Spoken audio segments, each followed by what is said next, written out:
On March 1st, Jag will unveil its new XKRS at the Geneva Auto Show. Is it a departure from what we've seen in the past? Not really. Is it an appropriate evolution of the performance division of Jaguar? Absolutely. I'm Michelle Rahal with the Drive Channel and thedrivechannel.com. Last episode we toyed around with the new Lamborghini Aventador, which, along with the new Jag, will make its official debut in Geneva on March 1st as well. The new XKRS is radical at the performance level. On the surface, the few, and I mean that means 4 photos that are available, it looks a little lower, meaner, and down to business. And from the figures that we've all been given, it proves that out. Under the surface, it is definitely a different cat. This is the fastest production Jag produced since the radical XJR 220, a car that many thought would put Jag back on the map as a supercar producer, but it just wasn't meant to be.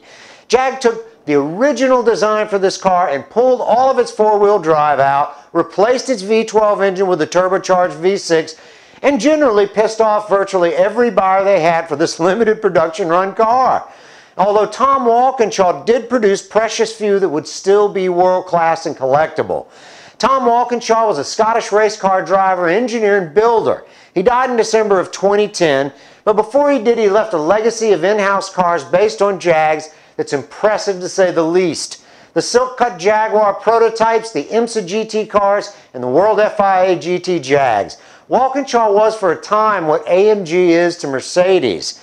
From TWR's engineering and from Jag holding on to its design heritage dating back to the iconoclastic D-Type all the way to the E-Type and then the V8 XK series comes this new car under the ownership of Tata Motors. That's right, Tata Motors. It's an Indian company, and at first we called them Tatwars, but they might ultimately wipe the smirks right off our faces. And so far so good. They've taken chances, they've refined the product, and they look to be moving forward.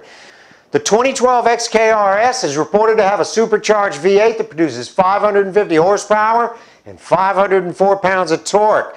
This means no turbo lag and tree stump pulling power. The car's got a reported top speed of 186 miles an hour and a 0 to 62 figure of 4.2 seconds. We can only speculate that in light of most of the new supercars on the market, this new car will have an automatic dual clutch transmission with the paddle shifters. But they could surprise us with a full 6-speed manual, which I'd love to see.